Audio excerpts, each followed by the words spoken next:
Hello everyone, many thanks for attending this evening's webinar on applying dietetic outcomes in clinical practice. I'm Eleanor Johnson, the Professional Practice Manager at the BDA, and I've been supporting the Outcomes Project led by the members of the Outcomes Working Group presenting tonight. So this project has been ongoing for the past few years, and we've been updating the existing modelling process to incorporate outcomes. We're just going to first of all start by doing a quick poll, and then we'll go on to introduce you to the speakers this evening. So just the first poll should come up in a minute.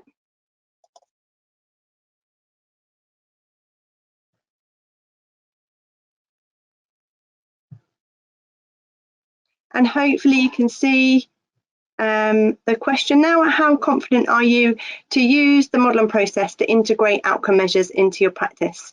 I'm not sure if you can see on your screen, but just to give you a quick update, most people are saying somewhat confident. We've got a few percent, so 4% saying completely confident, and then we've got 21% not confident at all. So I'll just leave that going a few more seconds. We've got 80% voted so far.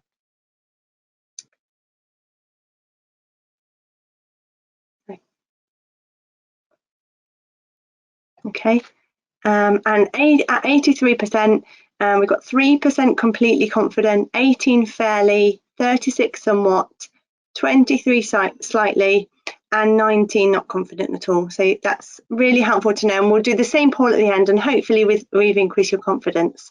So just going back to the slides.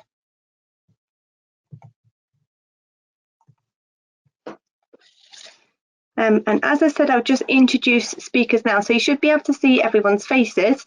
The speakers this evening include Sue Perry, Bashara and Vicky, who are all part of the Outcomes Working Group, and also David, who's leading on the next project looking at standardised language across the profession. So just a few housekeeping points before we move on. Please use the question function to ask us any questions, and if you'd like anyone specific to answer your questions, just pop their name in the question function as well. If we don't get around to answering all your questions this evening, because we're quite tight on time, we will definitely get around to answering them, and we'll post them on the website. We'll refer you to that webpage at the end of the webinar. And we'll also send you an email following the webinar asking you for feedback on how you felt the webinar went, and if there's anything that was missing that you didn't feel was covered during the session. And if you've got any positive points, then obviously we absolutely welcome those as well. So I will first invite Sue to speak, and Sue's going to start the presentation. First of all, we're going to provide a brief overview of the different steps of the updated modelling process, and then we'll go into detail into those steps that relate specifically to the modelling process, and then Vicky will help us to bring it all together at the end. So I'll invite Sue to speak on her section now.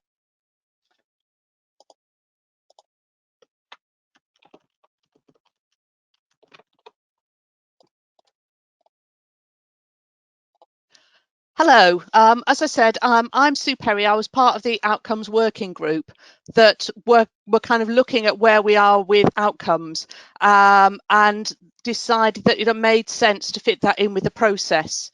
And so what we've done is we've just recently looked at the BDA modelling process, and more information on outcomes has been incorporated into it.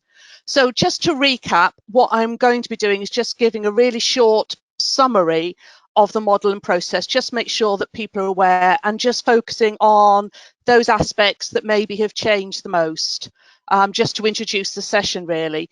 So as I think you probably know, the purpose of the BDA modelling process is to describe the consistent process that dietitians follow, and it's in any intervention. It can be with individuals, in groups, populations, clinical settings, public health or health promotion. There's 6 steps, and these steps help to support the dietitian with systematic evidence-based decision making. So why have we decided to incorporate the outcomes? It's really crucial that we measure our effectiveness as a profession, and by doing that, capturing the outcomes of dietetic interventions is absolutely key. And when we initially started our working group, which was actually about 3 years ago, we had a look to see what was out there. And at that point, there wasn't a standardized approach to outcome collection. We initially produced some outcomes guidance in 2019. That's now been archived because it's no longer needed, because now it's all incorporated in the model and process. Next slide, please.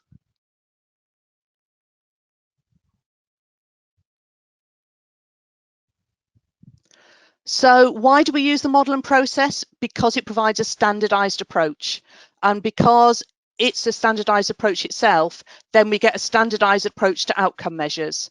And there was a review, AHP outcomes review, that was done in public health in 2017, which found that a standardized approach may well result in better evidence of effectiveness. And so the model and process is an ideal framework for the measurement of these outcomes.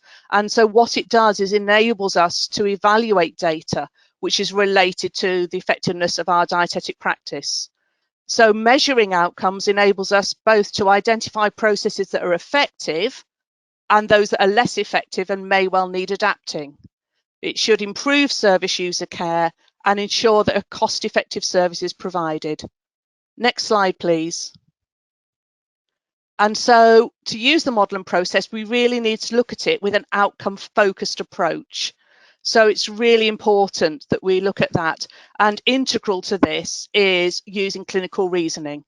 And then we need to clearly communicate this using the standardized and structured approach of the model and process. And it's really important to use standardized language, which David's going to talk about more a bit later on. And a particular focus on this approach is particularly focusing on steps 2, 3, and 4 of the model and process: nutrition and dietetic diagnosis, the strategy, and the implementation stages.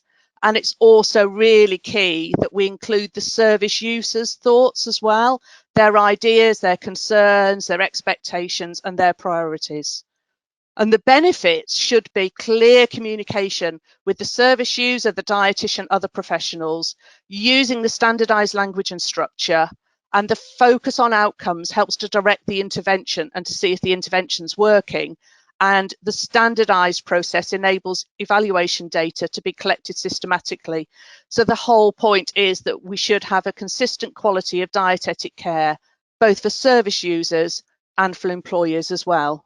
So I'm just going to go through the steps in just a little bit more detail. Next slide, please. So overall, hopefully you're familiar with this diagram now.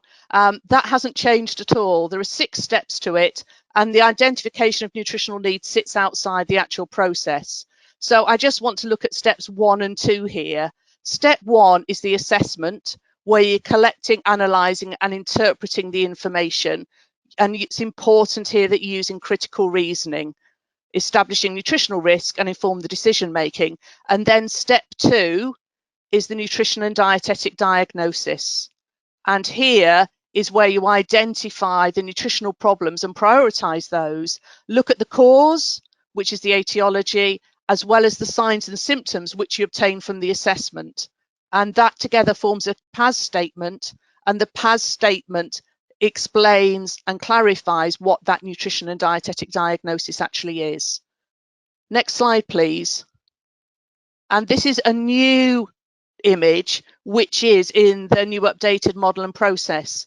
I think what we found sometimes is just a lack of clarity with regard to the assessment about how you get from the assessment to the nutrition and dietetic diagnosis.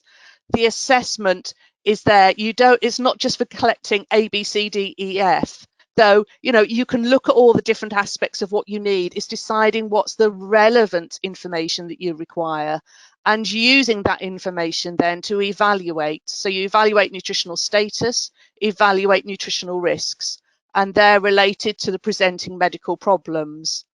And then from there, you look at what the nutritional problems are. You formulate, prioritize the problems, establish the causes, the related etiologies, and identify the data that evidence the signs and the symptoms that usually come from the assessment, and then what you want to achieve, the goals and the outcomes. But it's really important in all of this that the documentation for the assessment must demonstrate clinical reasoning, patient-centeredness, to identify each nutrition and dietetic diagnosis, which is identified through a PAS statement. Next slide, please.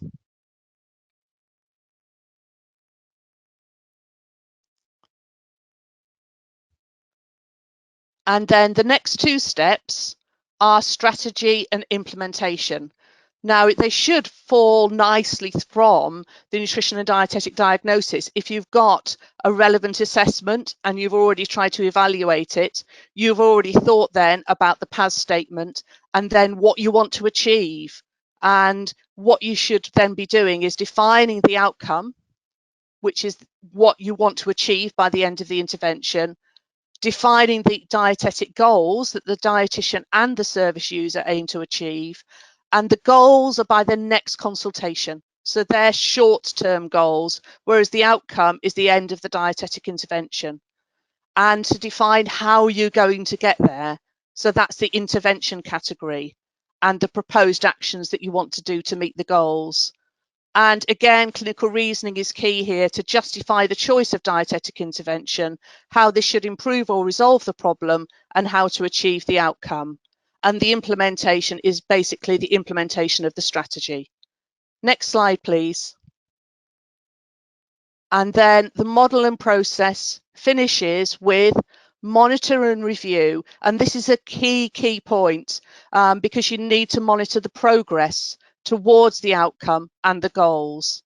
And if you're getting a lack of progress, then that indicates some potential changes are required. So the intervention may need changing, the strategy may need changing, or it might be a new issue which may need a nutrition and dietetic diagnosis, a new one. So you may need to change priorities and evaluate at the end. So you need to establish if the outcome has been met and the problem's been resolved or improved, and consider further action to be taken. And the key to the evaluation is to collect systematic data on outcomes of dietetic interventions. As we said before from the outcome working group, they found that there wasn't a structured approach. And if everyone's collecting different information, it's difficult to bring it all together.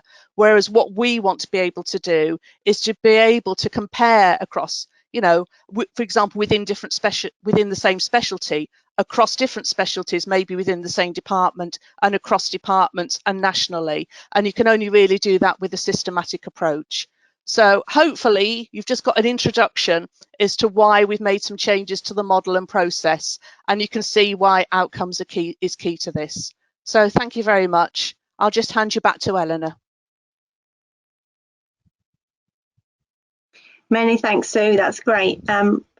Hopefully really helpful to give people an understanding of the new different steps that we've incorporated into the modern process.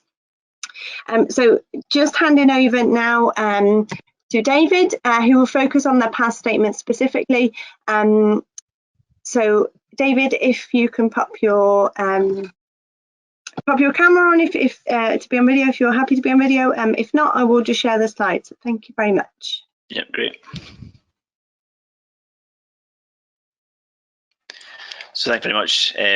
So I suppose, as Sue's mentioned there about the new updates of the process, generally the assessment side is a bit better understood, whereas the kind of nutrition and dietetic diagnosis is kind of done quite differently by different people in different departments and services. So it's one of the areas we're going to focus on now. So I suppose, why have a nutrition and dietetic diagnosis and why have this sort of standardized approach to it? So if we could move to the next slide. So regardless of what setting you work in, you probably work with people or see patients or clients that don't really understand what you do. So we can move forward. So essentially what the nutrition and dietetic diagnosis does is help to articulate what we do in much more specific terms. It provides that clarity of communication, and particularly where working in different services, different departments, or across the different 4 nations, trying to come up with common language so that we are essentially saying the same things, calling the same things the same thing. And it encourages, as Sue's mentioned, that clinicians to start to think about how to measure improvement and start to build up that evidence base for our impact. Next slide. So nutrition-tested diagnosis, so as again Sue had mentioned, it can be usually quite commonly thought of as an individual thing, but it can also be done at group and population level, and it can also be done in different settings and environments. So again, thinking there might be something where it's an existing problem that you're dealing with and you can quite clearly evidence. So for example here, inadequate oral food intake for physiological needs due to self-feeding difficulties, or it could be a potential problem that's going to arise as a result of, for example, a medical intervention. And again, this example is predicted malnutrition due to being placed nil by mouth, so that could be in ICU upon sedation and ventilation. Or it can be more preventative and anticipatory care where nutrition intervention has potential to maximise health and prevent or manage deteriorations in health. And again, thinking that this could be more at kind of group or population level, so it could be a public health promotion programme for something such as a diabetes prevention programme, where maybe they're trying to target overweight populations to encourage more healthy eating habits, and the example here would be predicted excessive energy intake due to incomplete food and nutrition knowledge. Next slide, please. So hopefully people are aware that the nutrition and dietetic diagnosis is made up of the past statement, so it's the problem, and it's really focusing on what's the nutritional issue or behaviour that we're dealing with. The ATO, and this should be something that is under the influence of dietetic control. It doesn't necessarily mean that we can definitely fix it, but it's something that we have influence over. The etiology, which is essentially the root cause for that problem, and again, where possible, we would advise people that this is something that can be amenable to the intervention as well, and we'll go into that in a bit more detail in a minute.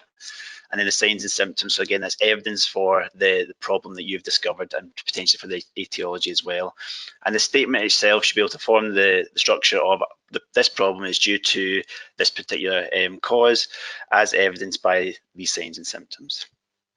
And again, the outcomes group is really really important that it's focusing on that, always thinking why. It's about that nutritional issue that we can influence as dietetics, and always sort of drilling down as to what that specific thing is. And we'll look at some kind of common misconceptions in the next couple of slides, so if we can move forward.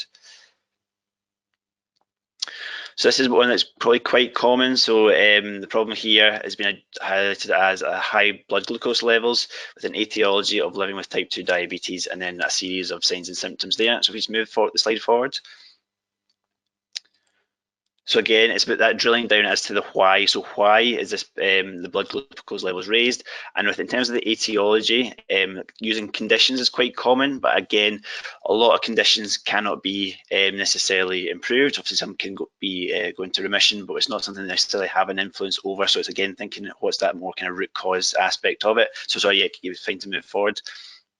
So probably more specifically, without necessarily knowing more about this particular patient, but an example might be that it's actually an excessive dietary intake of carbohydrate is the thing that we are dealing with as dietitians, and that might be due to an incomplete knowledge of nutrition, or actually they might have perfectly adequate knowledge of nutrition, but it's something to do with a lack of access or some sort of physical limitation that's preventing them from implementing that. And as you can see, this what was deemed the problem before it is actually probably more appropriate as one of the signs and symptoms. Move to the next slide for another example. And this here again, so we've got a problem being altered bowel habit with pain and the etiology of an inadequate pancreatic replacement, and then signs and symptoms of unintentional weight loss and steatorrhea. So again, if we move forward, again, sort of thinking more specifically. So again, to me, an altered bowel habit with pain is probably more likely a symptom. And in terms of the etiology, inadequate pancreatic replacement, so it's again thinking of that why. Is that because actually it's the medication that's not appropriate, or is it something to do with the dietary intake of fat? So we've got two examples of, in the next column. So is it that actually it's the problem is the inadequate pancreatic replacement, and as we move into sort of supplementary prescribing and more extended scope, then we are probably dealing with medications more, and that might form part of the problem. And is that then as an etiology due to a lack of access to that medication or an inappropriate prescription?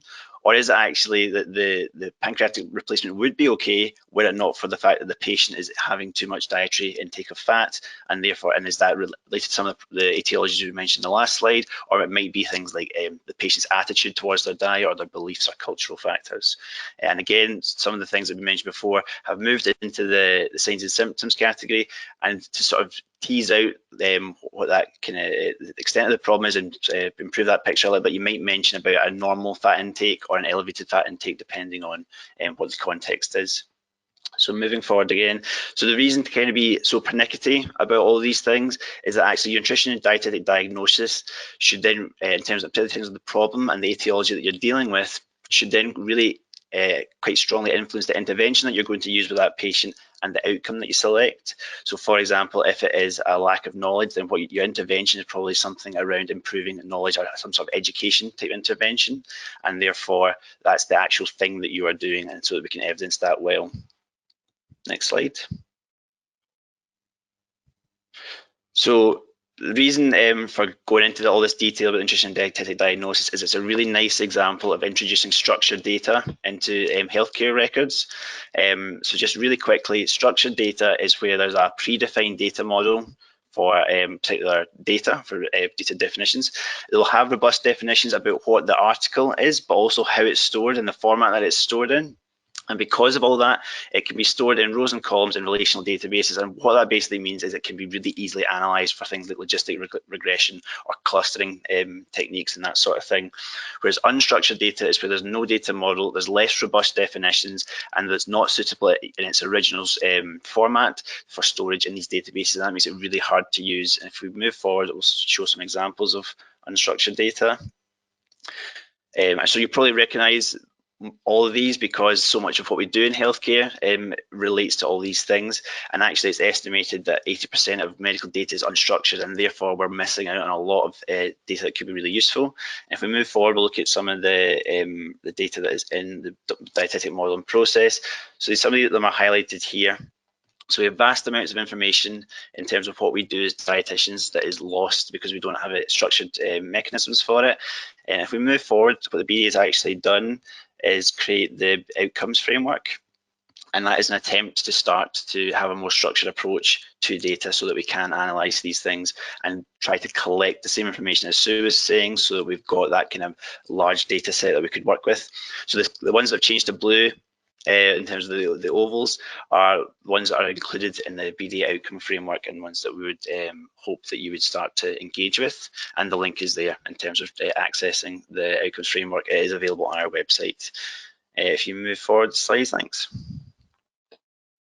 So this is just examples of reference sets that we have. So this is using SNOMED CT language in terms of it's a type of standardized language that we have, and it's just a snapshot of some of the terms that we have, and we will certainly be looking at increasing those to try and improve the problems and the signs, symptoms, and etiologies that we have available for dietitians to use. And what we ultimately look to do is to add these into electronic records to try and make it as easy as possible to extract this data at scale. So if we can move forward again. And again, the reason to do all of this is so that we could actually, if we're all recording the same things, we're all calling the same things the same thing, then ultimately it's really easy to extract that information and compare across the patch. So we could have sort of benchmarking type things. We could use this data for quality improvement, for research. Or if we move the slide forward, if you get a really, really big data set, what you can use it for is advanced artificial intelligence techniques and machine learning, which is going to ultimately really move us forward quite drastically in terms of the quality of information that we can give to patients. Next slide. Because essentially what you're looking to do is that you'd want to tag a patient with different types of data, and nutrition diagnosis will only be one small part of that. But ultimately you could combine that with something like a what matters to me approach. So the patient might, for example, want to maintain their social life as they get older, or have much better symptom control. And you're combining that with what your nutrition diagnosis is and some other kind of descriptive statistics about them, could be fed into a machine learning model and give the patient a series of options with probability of success. And then based on what that patient, what route that patient went down and the outcome of that patient, that data would then also get fed back into the model and then improve it for future. So that's very, very advanced techniques, and we're obviously a long, long way from that. But if we move forwards,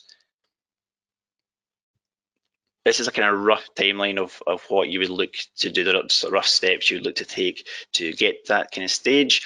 And there are very many big things that you'd want to do to get there. But really the key bit of this slide is that the bit down the bottom, that none of this is possible without implementation into practice. So if dietitians are not adopting the modelling process, if they're not using nutrition and dietetic diagnosis and trying to use a standardized language approach with it, then none of this is actually feasible. So it's really important that we get people to take it on and implement it into their own practice. And if we move on. So just in summary, nutrition and dietetic diagnosis, it communicates what we do, it helps us to evidence our impact. The problems must be something that we can influence, not necessarily improve, but we can have influence over. And the etiology ideally should be something that we can also influence.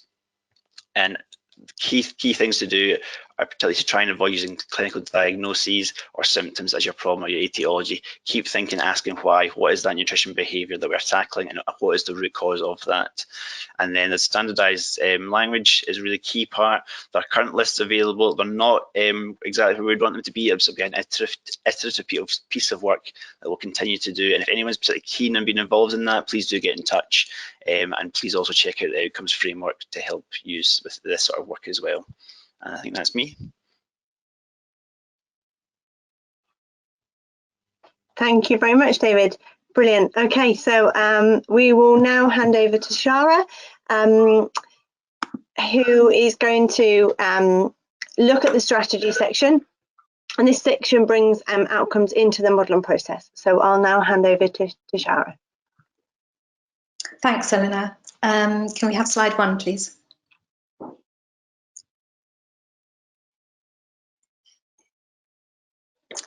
Yes, so I'm going to be talking about the modelling process step 3, which is strategy. So strategy is an overarching title that describes setting and measuring and evaluating outcomes, goals, interventions and actions. So this is a new section of the modelling process that really brings together the PAS statement and the problem in the PAS statement together with outcomes and pulls them together in a structured way. So I'm going to be talking about some new terminology here, so dietetic outcomes or proposed outcomes and outcome indicators, proposed dietetic goals and goal indicators. So we're aiming to kind of standardize the words and the terminology that we use here, and also interventions and actions and intervention categories. Next slide, please. So let's start with dietetic outcomes. So David's talked about these well, and so has Sue. So these are they're our measurement basically, and we can measure outcomes either at national, service or individual patient levels. They're related to the resolution of the dietetic problem. So it's really important when you're picking your dietetic problem in your PAS statement to ensure that you'll be able to resolve them, because it's through resolving the problem that you meet your outcome. So your outcome is set at the beginning of an episode of care and it's evaluated at the end. You should aim to use standardized terminology because, as David mentioned, the whole aim of this is really to collect data or structured data. So standardized terminology is very important here. And so at the end of the episode of care, your outcome will therefore either be met or resolved or not met and unresolved. So taking, for example, if we take the problem of inadequate oral intake, if you manage to resolve that, then your outcome will be met. So if you let's say you resolve that through providing an NG feed, then your outcome indicator or your outcome is met, and it is met through the indicator of calorie and protein intake. So your outcome indicator is the measure in which you measure your outcome. Next slide, please. So dietetic goals. So what are these? So these are really related, the goals related to your next dietetic intervention. with the outcome in mind.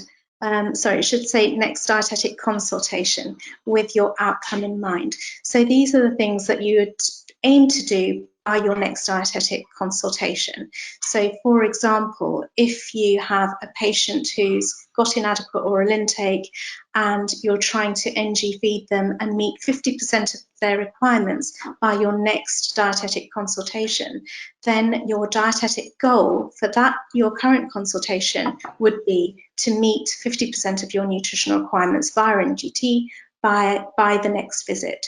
So your goal should always aim to address the problem. It should be smart, and it is measured in goal indicators that align with the signs and symptoms. So for this example, the goal indicator is also calories and protein. And as always, these should be goals and outcomes should be patient-centered and jointly agreed. Next slide, please. The next part of the strategy is the action and intervention. And I'm not going to labour on too much about this because this is nothing new and this is what we always do. We have an action plan or an intervention plan that you put towards meeting your goal. Next slide, please. So what is new, however, is the intervention category. So this again has been set with the aim or the future aim of getting some structured data. So your intervention category, I think the easiest way of explaining it is to give you an example, but it's a group of a broad category that will enable interventions to be recorded and evaluated at speciality, service or national levels. So for example, specialised diet or texture modification or enteral nutrition support and behaviour change, all those can be described as intervention categories. And you'll see these on the outcome BDA outcomes framework document, and at the moment there's quite a lot of intervention categories on there. That's a work in progress, and we will refine those. That will probably be informed by you and the specialist groups in terms of the intervention categories that you want, but they will be specific to your groups, and you'll be picking those according to what data you want to gather. Next slide, please. So that's a really kind of very fast summary of the strategy section of the model and process.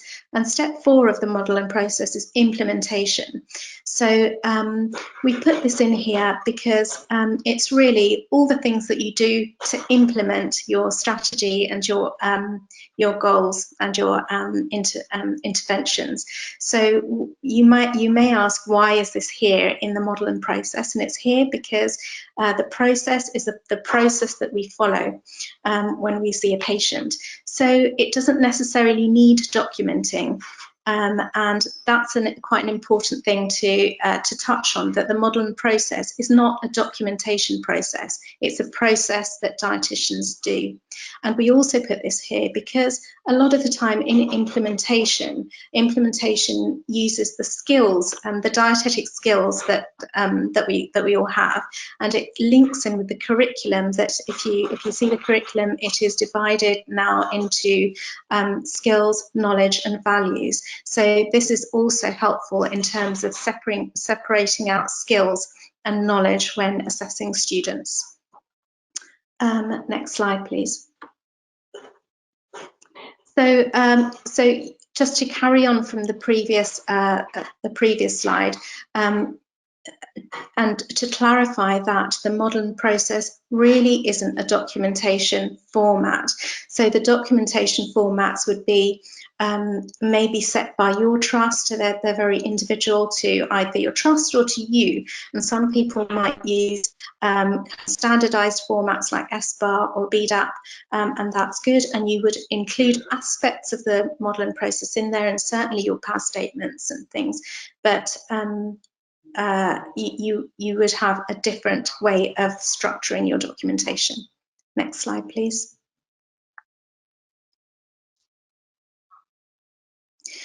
So in terms of structuring documentation, then if you're not using the model and process, why not, and what is it? So just to remind us that a documentation is a summary of the care that you provided. So that needs to include why you provided it, who was involved, the decisions and the recommendations that you made, including your clinical reasoning and rationale. Inclusive decision making, what you did, who you communicated with. It should contain metrics and supporting data that would help us with our structured data collection in future, and chronology and identity. And it isn't a documentation of your competence or to show that you know how to do something, or that you can follow a process, or that you've seen something. This is really to place documentation in the model and process, or actually a little bit outside of it. Thank you, and next slide. So in summary, I've spoken about the strategy and all the new terminology in the strategy section of the model and process, and also implementation and why that's different in its own little section in the model and process, and also documentation and its relation to the model and process. Thank you. Back to Eleanor.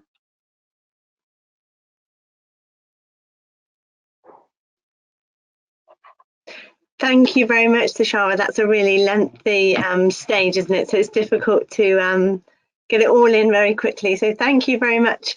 And just our final speaker now, Vicky, I'll hand over to Vicky, who's going to bring this all together and really give the proposition as why is this also important, and what can we then do with it? So I will now hand over to Vicky. Thank you. Thanks, Eleanor. Hi, everybody. So yeah, I'm just going to try and bring together some of the sections that we've talked about already. And in terms of my experience as a clinical and professional lead managing a service, how do we work as a team together in our department to work on all these aspects and then bring them together to help deliver what we're meant to do with our obligations? So in terms of a dietetic service, the main aims of what we're trying to achieve is to deliver high quality care first and foremost. And the Lord Darcy definition of high quality care includes three aspects. So that's the patient safety, clinical effectiveness, and patient experience. So those three things together are really key to us proving and meeting that requirement for delivering high quality care. And as a service lead, then it's sort of my duty to sort of communicate how I'm doing that and how we're doing that as a team. We also, the aim of the service is to retain contracts that we have, and also the commissioning of services. So we're ultimately aiming to protect jobs as well as protect the service for the patient in doing that as well. So that's also a key thing to consider with the dietetic service aim, and also expand opportunities for us to increase the commissioning and expand our service provision, creating more jobs and obviously more opportunities for patients to access nutritional care, which is also very important. So those are the main aspects really when we think about dietetic service aims. And then how does the model and process and this outcomes work all link into us doing that and achieving it? Next slide, please. I just included this slide to demonstrate how where we sit really in terms of our dietetic services, because sometimes we can get kind of swallowed up with the bigger picture. And this is a rough outline of accountability really with all these different organisations and different bodies that are collecting data from different areas of the NHS. Now this is under review, so this is why I've outlined really in red there that the integrated care systems that are coming in NHS England are going to be replacing the CCGs. So this is going to change a little bit, and obviously I haven't updated the rest with that because we're sort of early days with finding our feet. So it's just to let you know really that as a dietetic service provider, we've got that clinical effectiveness, patient experience and safety, that quality care. We need to be able to report data on that to communicate and then filter that upstream. And it depends then on these different bodies and these different organisations as to where that data goes. But ultimately, we want to be able to communicate it in a format that all of these different bodies can understand and access in the longer term. Next slide, please. To think about the outcome data then, I'm going to think about it in two different ways. So we've got the patient level outcome data, which has been mainly the focus of this presentation so far. And we're looking therefore at firstly clinical effectiveness. And this is where you can think about the NDD and then the interventions that you're applying on the ground with that patient to help them meet their goals and also the outcome to resolve the problem they've presented with. So this is reported by those clinicians on the ground, so dietitians working with patients to deliver that direct care. It's assessments, the assessment leads to the development of the PAS statement, as we've talked about. Then the intervention is chosen to address the problem, again, which David's covered earlier. Then we're looking at the progress with goals, and that's assessed during the intervention using the goal indicators. So that's that measure of the goal that we're going to use. Then towards the end of the intervention, so rather than those goals being between those different steps and those different consultations, we're looking for potentially a diagnostic change, and that's usually the resolution of the problem. And that's assessed at the end of the intervention, as we've already said as well, using those chosen outcome indicators. So ultimately, we've got a process there that we're following, and we're then reporting whether an outcome is met or not met. But what do we do with that information after we've got it? Next slide, please.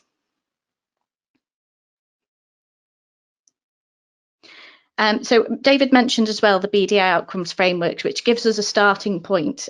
So anyone who's not sure how to make a start with recording any of this data, the outcomes framework is that starting point, and it enables us to start with data capture for the specific clinical area. So again, if you've got a team where you've got lots of different clinical areas doing lots of different things, obviously outcome reporting is going to be slightly different in terms of the type of interventions that you're trying to deliver and also the outcomes that you're trying to measure. So it's different clinical areas to determine the effectiveness of those different interventions and those intervention categories. So to use that outcomes framework, it's really about maybe potentially initially registering a service evaluation that then you might want to start dabbling with that outcomes framework to record the data. And that's obviously once you've standardized an approach to recording those outcomes in the clinical area of interest. There's also specialist group resources from the different specialist groups. So I've worked with the critical care specialist group, for example, to develop some outcome resources there, which can also be used to measure outcomes in clinical practice as well, and also the goals in between. And there's also the PEND resources as well. They're working on a toolkit around that. So there's lots of stuff emerging, but this is just different types of tools that you can use for that patient level data capture. Next slide, please. In terms of the service level outcome reporting then, so this isn't necessarily the on the ground stuff day to day, but it does incorporate some of that.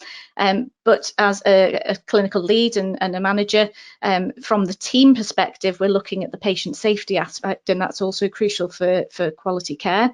And you can look at things like the incident themes via the Dietetic reporting system, so any clinical incidents, any unconfirmed reports on the ground, is there ways and means of recording those that aren't necessarily an incident, but they are problems that arise on the ground. And also our compliance with CQC, NICE, National Patient Safety Agency, etc., all those different standards. Are we routinely recording those in our departments?